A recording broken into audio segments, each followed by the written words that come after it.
I welcome you here today for this grand launch of the Maendeleo Chap Chap Manifesto and the manifesto of my presidential candidature.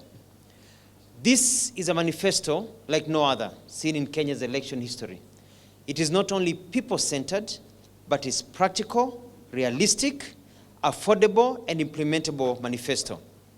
My manifesto is derived from the very many sessions of my listening tours across the country just before COVID restrictions.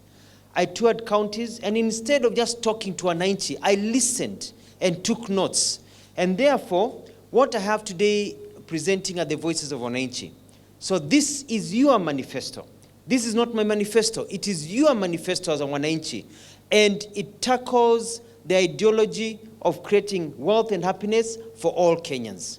It is now our time.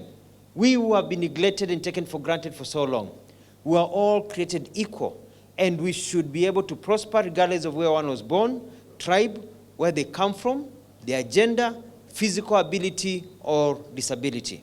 This manifesto, you've heard of other manifestos, you've heard of other slogans and everything being put up. This manifesto is well grounded. This manifesto is about widening the base. Let me repeat that. This manifesto is about widening the base. Sauti ya Vijana na Wanyonge approach. It's an approach for sauti ya vijana na wanyonge katika nchi yetu ya Kenya. I am a product of wanyonge in our country. I know what it means to sleep hungry, to suffer, to lack school fees. I know how it is to toil with little rewards. I have seen and felt the frustrations of my fellow Kenyans. And I know it is clear that we had leadership in our country whose policies favored the sauti ya Wakenya, sauti ya vijana na wanyonge. We are at a turning point in our country. We have the ability to include all in the economic equation. This can only be done by widening the economic base, very important, widening the economic base and bringing all aboard. Kenya cannot continue to be a country of a few billionaires and millions who are penniless and poor. Our country cannot be a country of wanyonge who marvel at helicopters.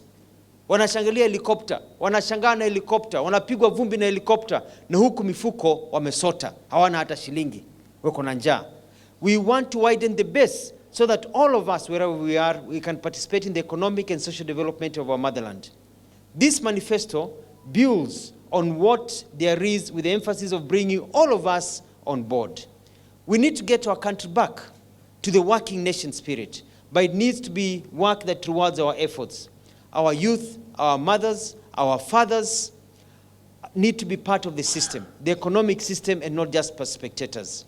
This manifesto lays the blueprint for widening the base to include all of us, you, and me, not just a few privileged individuals. Kenya ni yetu sisi sote. Na sasa ni wakati wa vijana ya sauti yao na sauti ya wanyonge kusikika. Wakati wa kuinua kila mtu ni sasa. Wakati ni huu, wakati wa kuomoka. Vijana tuomoke. Akina mama tuomoke. Wanaume tuomoke. Wazee tuomoke. Wanyonge tuomoke. Pillar number 1, quality of life. Today, Kenyans pay more for basic utilities than all East African countries. For example, internet is cheaper in Tanzania and Uganda, yet Kenya is a more developed country. Petrol that is imported through our port and transported through our roads and pipeline is cheaper at the pump in Kigali and in Rwanda than here in Kenya. So what are we going to do about it? 1, tax reduction. Kenyans are overly taxed.